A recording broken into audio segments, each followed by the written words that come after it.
Hello and welcome to Indian Story. There is nothing more beautiful and exciting than story. Everybody has a story. In fact, the story is a light. Now let's watch what this story has to say.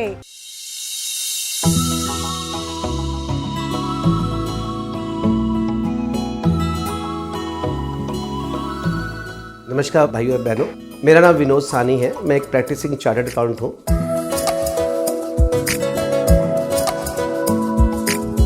कभी भी life में कोई भी challenge आता है और आप focus करके उस चैलेंज को ओवरकम करना है, आपकी डायरेक्शन ठीक है तो आप वो अचीव कर लेते हैं।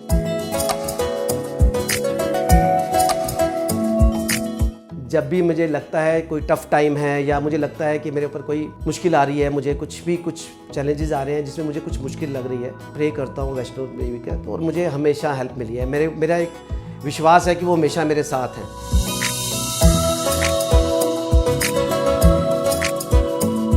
जो सबसे बड़ी सपोर्ट, एक ऐसा हाथ जो हमेशा मेरे साथ रहा, एक ऐसा साथी जो मेरे साथ हमेशा रहा, वो मेरी वाइफ रही।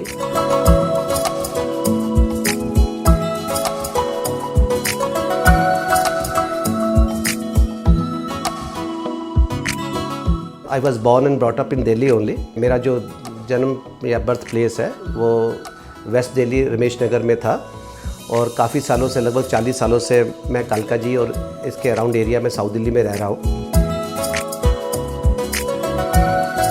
मेरी बेसिक एजुकेशन जो प्रिलिमिनरी एजुकेशन होती है गवर्नमेंट स्कूल्स में हुई है। 12th तक तो मैं गवर्नमेंट स्कूल्स में पढ़ा हूँ। उसका भगत सिंह कॉलेज में मेरा एडमिशन हुआ, और ग्रेजुएशन मैंने BCom honours Bhagat Singh college से करी है।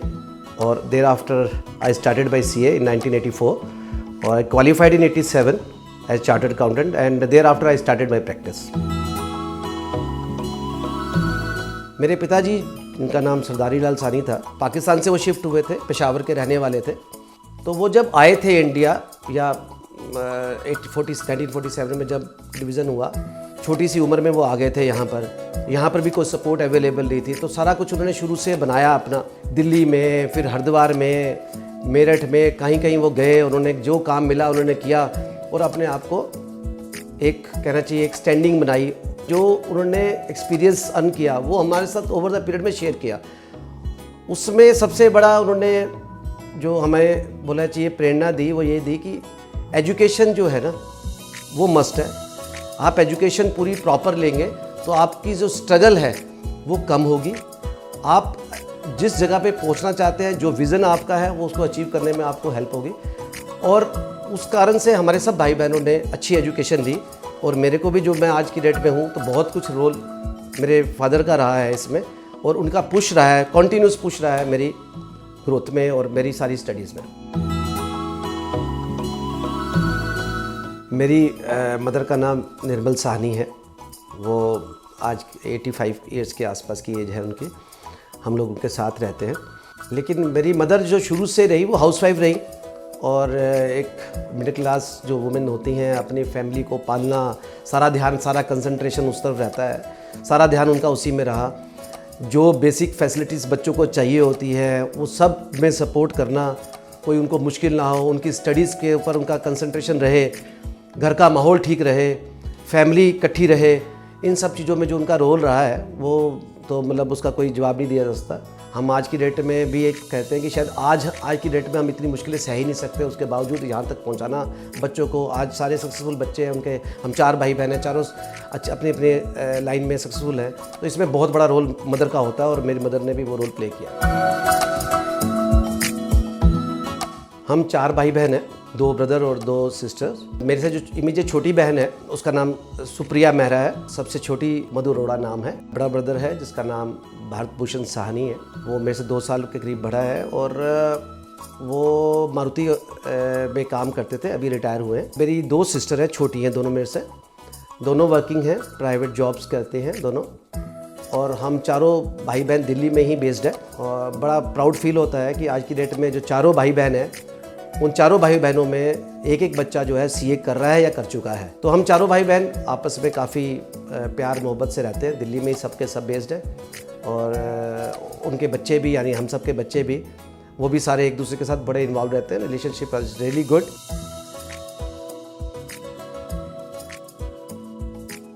जब मैंने सीए कर रहा था तब भी मैंने देख लिया था कि मैं शायद जॉब तो कर नहीं पाऊँगा किसी के साथ। तो मेरा शुरू से ही था कि मैं कुछ अपना काम करूँगा, अपनी प्रैक्टिस करूँगा।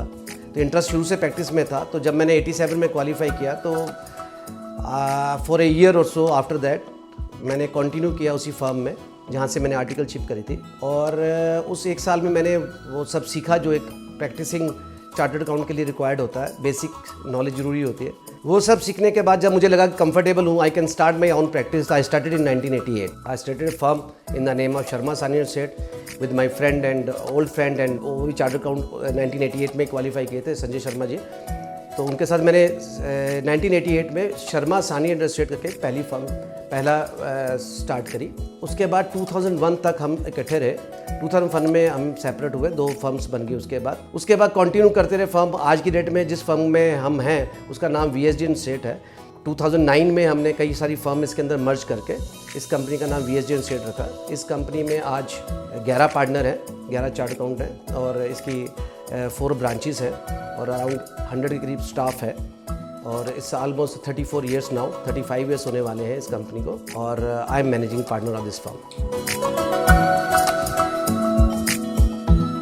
VSD and Seth basic audit and taxation firm, और हम स्मॉल एंड मीडियम फर्म्स के लिए, कंपनीज़ के लिए ऑडिट एंड टैक्सेशन सर्विसेज देते हैं। इसके अलावा एडवाइजरी सर्विसेज है, चाहे वो रिलेटेड टू टैक्सेशन हो, चाहे रिलेटेड टू स्ट्रक्चरिंग हो, चाहे related to planning of finance की और टैक्सेशन की प्लानिंग के लिए हो।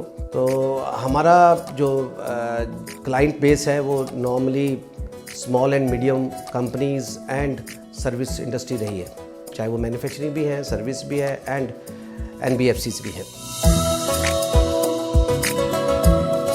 मेरी शादी 1992 में हुई, 28 जनवरी। मेरी वाइफ का नाम संगीता सानी है। मैं उनको पहले से जानता था, वो हमारे पड़ोस में ही रहती थी और मेरे सबसे बेस्ट फ्रेंड की सिस्टर है। जब हमारी शादी हुई तो जो बेसिक रीज़न रहा मेरी शादी का वो था उनका नेचर। उन नेचर के कारण ही मैंने उनसे शादी का जो मैंने प्रपोज़ किया, मेरी तरफ से प्रपोजल गया था शादी के लिए। तब से लेकर आज तक ऑलमोस्ट हमारे 31 ईयर्स अभी हुए हैं कंप्लीट। तो ये कहूँगा कि लाइफ में अगर वो नहीं आती तो शायद लाइफ ऐसी हो ही नहीं सकती थी। जब कोई भी शादी करता है तो उसका बेसिक पर्पस होता है एक अपने साथी, जीवन साथी को सिलेक्ट करना जिससे कि उसने अपने साथ लाइफ बितानी है। लेकिन सिलेक्शन ऑफ जो लाइफ पार्टनर होता है वो नॉर्मली लोग कुछ ना कुछ रीजंस देख के, कुछ ना कुछ पर्पस सोच के करते हैं। मेरा पर्पस हमेशा ये रहा शुरुआत से कि मैं ऐसी लड़की के साथ शादी करूँगा जो हमारी फैमिली के साथ, मेरे पेरेंट्स के साथ, मेरी फैमिली के साथ चल सके, मेरे साथ चलने के अलावा। और वो मैंने उसकी मदर में देखा था, यानी मेरी मदर इन लॉ में देखा था, तभी मैंने ये प्रपोज़ किया था। और वो उसमें जो मैंने सोचा था उसमें कभी भी मेरे को कहीं अपने डिसीजन पे कभी भी कोई दोबारा सोचने की जरूरत नहीं पड़ी। इन 31 ईयर्स में मैंने हमेशा ही उस डिसीजन को लेने पे बहुत खुशी महसूस की है। And she is a perfect wife, perfect mother and perfect sister in law, perfect daughter in law. हर तरह से उसने बहुत अच्छा रोल प्ले किया है। जहाँ तक मेरे साथ खड़े होने की बात है तो मैं ये बता सकता हूँ कि मेरी जो जर्नी रही है राइट फ्रॉम जब मैंने क्वालिफाई किया या जब से मैंने शादी करी तब से लेकर अब तक, उसमें कई अप्स एंड डाउन्स हुए हैं। Ups and downs, financial ups and downs की बात कर रहा हूँ। लेकिन इस सब में जो सबसे बड़ी सपोर्ट, सबसे बड़ा कहना चाहिए एक ऐसा हाथ जो हमेशा मेरे साथ रहा, एक ऐसा साथी जो मेरे साथ हमेशा रहा, वो मेरी वाइफ रही। उस पीरियड से लेकर जो उसने मुझे सपोर्ट किया, तो उससे पता चलता है कि एक स्पाउस का क्या रोल होता है। स्पाउस सिर्फ खुशियाँ मनाने के लिए या एन्जॉयमेंट के लिए या अपनी लाइफ को जीने के लिए नहीं होता है। लाइफ में बहुत सारे ऐसे मौके आते हैं जहाँ पर आपको ऐसे साथी की ज़रूरत होती है, ऐसे पार्टनर की ज़रूरत होती है जो आपके साथ आपको समझे, आपकी क्वालिटीज़ को समझे, आपके अंदर जो ताकत है उसको सपोर्ट करे, उसे पुश करे, मोटिवेट करे और आपको उन सब चीज़ों में वापस लाने में करे, जिस जगह पे आप डिज़र्व करते हो वहाँ वापस लाने में वो हेल्प करे। तो उसने वो सब रोल प्ले किया। उसके बाद बच्चों को बड़ा करने में और मेरी फैमिली को साथ ले जाने में, जैसे मैंने अभी बताया कि वो बहुत अच्छा रोल प्ले करती रही हैं। मेरी सिस्टर्स या मेरे ब्रदर या मेरे पूरी फैमिली से अगर आप कभी पूछें तो मेरे से ज़्यादा वो मेरी वाइफ को प्यार करते हैं। तो यही एक बहुत बड़ी चीज़ है, जब आपकी फैमिली में आपकी वाइफ की कीमत आपसे या वैल्यू उससे आपसे ज़्यादा हो, तो उससे अच्छा वाइफ किसी को क्या मिल सकती है।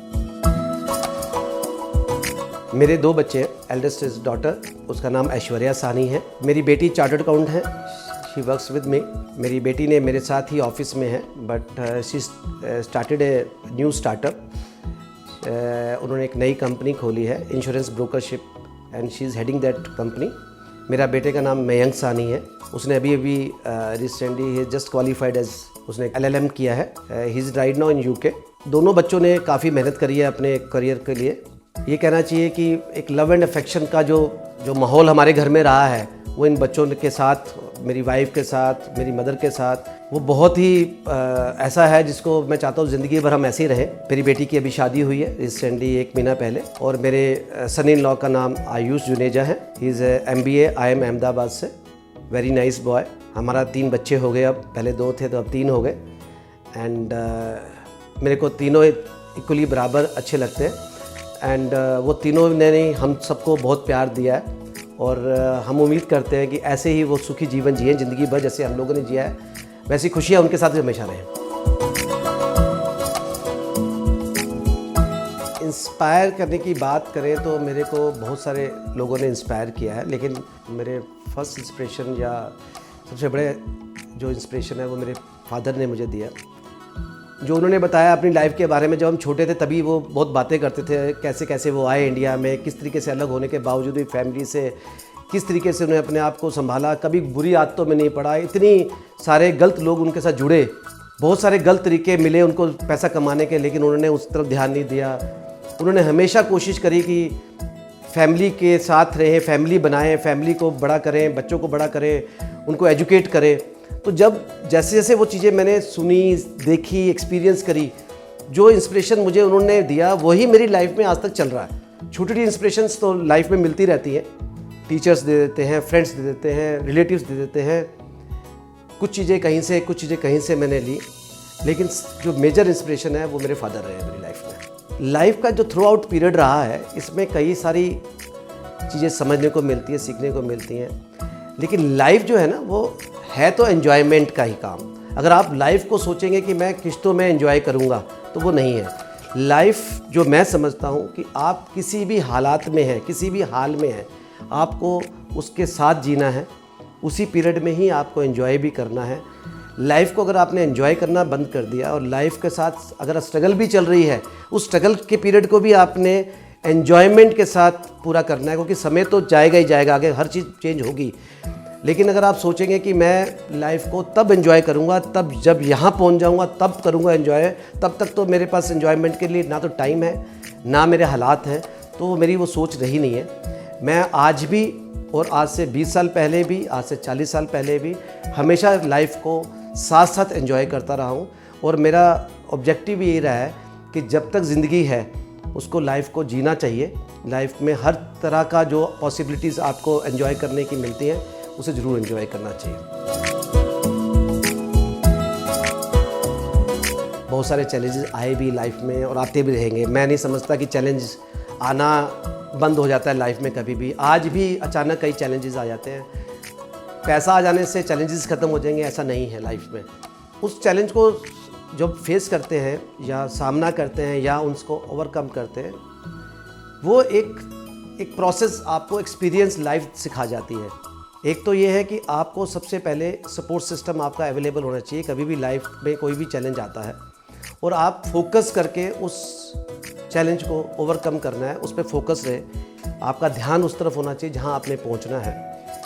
और अगर आप पूरा एफर्ट्स करते हैं और फोकस रहते हैं, आपकी डायरेक्शन ठीक है, तो आप वो अचीव कर लेते हैं जो आपको अचीव करना होता है। ये मैंने देखा भी है और मैंने आसपास भी और जो अपनी फैमिलीज़ में और अपने सर्कल में देखा है कि चैलेंजेस आने के बाद लोग घबरा जाते हैं। घबराने से काम नहीं चलता है, you have to face it. जब फेस करते हैं तो you need support from your family, you need support from inside. और वो अगर सपोर्ट आपको मिलती है और आप सही डायरेक्शन में मूव करते हैं, तो वो चैलेंजेस को ओवरकम करना कोई मुश्किल काम नहीं।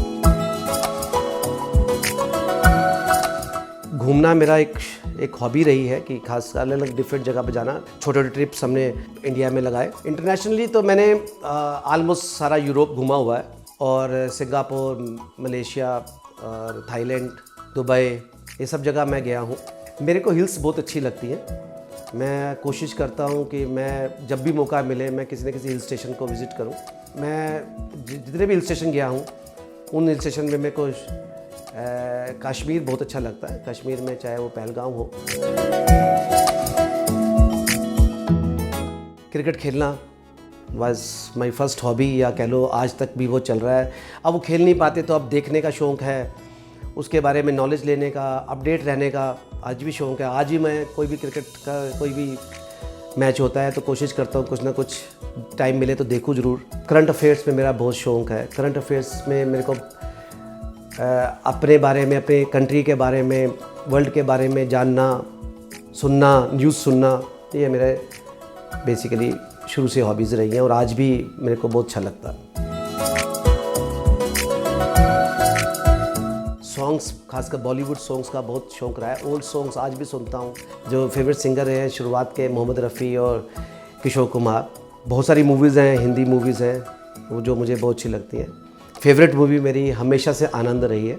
राजेश खन्ना वाज माय कहना चाहिए फेवरेट हीरो रहा है। आनंद फिल्म में कुछ ऐसी चीज़ें थी जो लाइफ को एक सिखा के जाती हैं। एक आपको कहना चाहिए कि आपको ऐसी चीज़ें बता देती हैं कि लाइफ कैसे जी जाती है।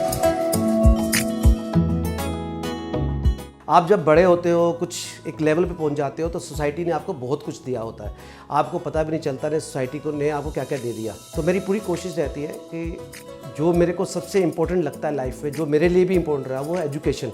तो मैं हमेशा कोशिश करता हूँ कि जो भी नीडी बच्चे हैं जिनको एजुकेशन में मैं हेल्प कर सकता हूँ, पूरी कोशिश करता हूँ कि मैं उनके लिए कुछ कर सकूँ। दूसरा जो मैं सबसे इम्पोर्टेंट समझता हूँ वो ओल्ड एज को सपोर्ट करने का मानता हूँ।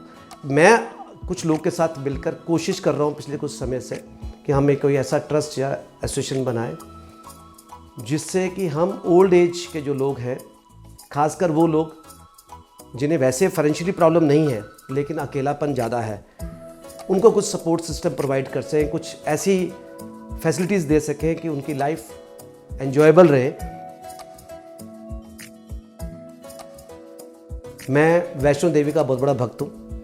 मैं पिछले कोई 25-30 सालों से, बल्कि ज़्यादा सालों से रेगुलर वैष्णो देवी के मंदिर जाता हूँ। इसके अलावा जब भी मुझे लगता है कोई टफ़ टाइम है या मुझे लगता है कि मेरे ऊपर कोई मुश्किल आ रही है, मुझे कुछ चैलेंजेस आ रहे हैं जिसमें मुझे कुछ मुश्किल लग रही है, तो मैं प्रे करता हूँ वैष्णो देवी का, तो और मुझे हमेशा हेल्प मिली है। मेरा एक विश्वास है कि वो हमेशा मेरे साथ हैं। वैष्णो देवी की मैं चौकी करता हूँ। मैंने कई चौकी करी भी। मेरी बिटिया की शादी थी तब, उससे पहले वी स्टार्टेड विद दिस चौकी। जब मैंने ऑफिस का इनॉग्रेशन करना था तब मैंने माता की चौकी करी। जब मैंने घर लिया तब मैंने माता की चौकी करी। तो मैं कहता हूँ जो मौका मिले भगवान का थैंक्स करने का, वो करना चाहिए। मेरी लाइफ में फ्रेंड्स का सबसे इम्पोर्टेंट रोल रहा है, क्योंकि दोस्त जो होता है वो सबसे बड़ा सपोर्ट होता है आपकी लाइफ पे। वो जो सपोर्ट हमेशा अवेलेबल रहती है, माइंड ब्रेन में, हमारे बैक ऑफ ब्रेन में रहती है कि ये ऐसे लोग हैं जो बिना किसी सोच के, बिना किसी ऑब्जेक्टिव के आपके साथ हैं। तो उनको जान के, उनके साथ शेयरिंग करके, उनके साथ मिलकर, उनके साथ, उनकी फैमिलीज़ के साथ मिलकर आज भी मैं बहुत एंजॉय करता हूँ। और मैं ये कहना चाहता हूँ कि आदमी की लाइफ में दोस्त का एक बहुत इम्पोर्टेंट रोल होता है। लाइफ का एक पीरियड होता है जहाँ आपको सबसे ज़्यादा ज़रूरी होती है मेहनत करना, फोकस रहना, सही डायरेक्शन में रहना। वो है जब आप इमीडिएटली प्राइमरी एजुकेशन कंप्लीट कर लेते हैं, 10th 11th 12th कर लेते हैं, उसके बाद आप हायर एजुकेशन में जाते हैं। तो मेरा एक मोटो रहा है, या एक कहना चाहिए मैं बोला है हमेशा अपने बच्चों को भी, और कि उन 5 सालों में आप मेहनत करें। नेक्स्ट 5 years जो है ना आपके बहुत इंपॉर्टेंट है। अगर आप 5 सालों में फोकस्ड रहेंगे, अपने विज़न की तरफ, अपने टारगेट की तरफ डायरेक्टेड रहेंगे, तो आपको नेक्स्ट 50 years तक आपको उसका एन्जॉयमेंट करने का मौका मिलेगा। आप अपनी लाइफ को एंजॉय कर सकते हैं, जी सकते हैं। जब मुझे फ़ोन आया कि इंडियन स्टोरी से कि वो मेरे से मिलना चाहते हैं, मेरी लाइफ पे एक स्टोरी करना चाहते हैं, तो मेरे को लगा कि शायद उनसे कुछ गलती हो गई, क्योंकि मैंने लाइफ में ऐसा कुछ नहीं किया जिसके लिए मेरी लाइफ पे स्टोरी बनाई जाए। फिर भी उन्होंने इंसिस्ट किया कि वो मेरे से मिलना चाहते हैं, तो मैंने उनको टाइम दिया। तो जब उन्होंने अपनी जो एसोसिएशन का, अपनी कंपनी का ऑब्जेक्टिव बताया कि वो सब लोगों की लाइफ में एक स्टोरी होती है, उस स्टोरी को सुनना चाहिए, समझना चाहिए। अगर आप उसको देखेंगे, सुनेंगे, आप अपने आप को जब उस स्टोरी के बारे में अपने आप सोचेंगे और बताएंगे तो बहुत लोगों का उसमें बेनिफिट हो सकता है। आपकी फैमिली वालों के अलावा, आपके जानने वालों के अलावा दुनिया में कुछ ना कुछ हर एक की लाइफ में मोटिवेशन होती है जो दूसरों के साथ शेयर की जा सकती है। मैं बहुत बहुत धन्यवाद देता हूँ पूरी टीम को और ऑल द बेस्ट कहता हूँ इस ऑब्जेक्टिव को पूरा करने में। ज़्यादा से ज़्यादा स्टोरीज़ आप लोग के सामने लाएं, ज़्यादा से ज़्यादा लोग के बारे में लोग जानें, और मेरे ख्याल से बहुत बड़ा स्टेप है और इस स्टेप को लेना, सोचना ही एक बहुत बड़ी बात है। All the best to you Indian story and your team.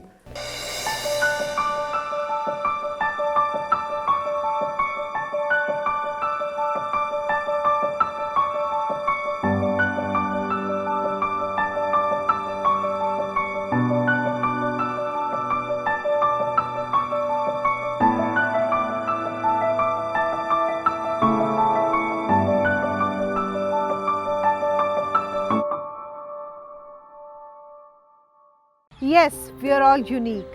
We come and go. But these stories are legacy forever. Do share your story with Indian Story anytime, anywhere. And don't forget to subscribe our channel